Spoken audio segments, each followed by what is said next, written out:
Hey girl, think you can find something for me?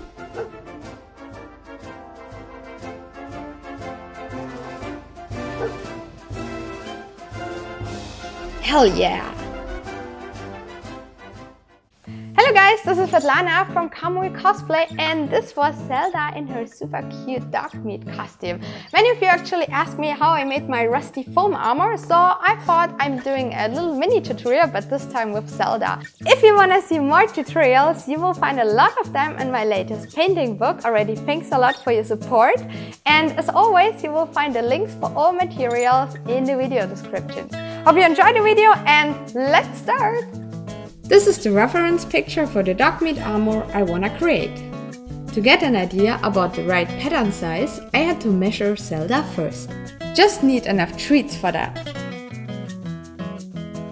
I measured around 22 centimeters for the back and around 27 for her fluffy torso. Using these numbers, I simply drew on a very rough pattern on paper. Next, I cut out all pieces and traced them to 10mm high-density EVA foam. Foam is super easy to cut with a sharp hobby knife. To make the resulting dog armor more authentic, I also carved in some battle damage. And I mean a lot of battle damage. Heat sealing the foam will make it nice and smooth again. As long as the material was still hot, I curved it into shape using my bare hands. For assembling the pieces later, I decided to drill in some holes. So I changed my Dremel tip to this, drilled some holes, and pulled some shoelaces through the foam.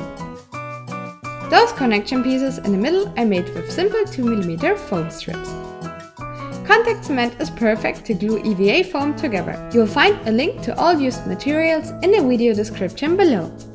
I applied it to both sides, let it dry a bit, and then pressed everything together. Time for a first fitting test. Ooh, Zelda loves it! Or maybe just because she gets more treats. Now let's add the last details. For the handle thing, I simply drew a freehand pattern, cut 2 pieces out of 10mm foam and glued them together. To save sanding time, I cut away most of the material. Then came my Dremel for the final shaping. I also cut out some fake nuts from 5mm foam. Even the long bolts didn't get any special treatment. I wanted to finish the project just in a few hours, so everything is pretty rough. More cutting, gluing and so on, you know how it goes. Looks good so far. Time for a final fitting test. Come here, Zelda! Good girl! I heat sealed the whole build one last time. To prepare it for the paint job, I sprayed on 3 thick layers of Plasti-Dip. Ready for painting!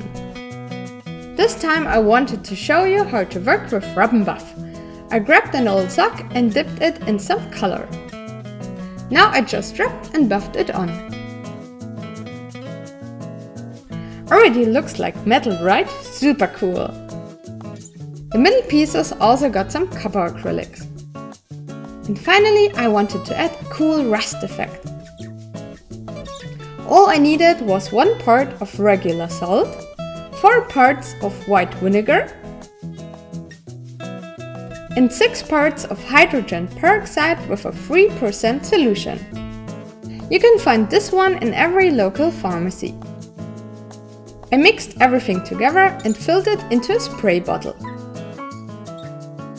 Next, I applied some white glue on all areas I wanted to be covered with rust.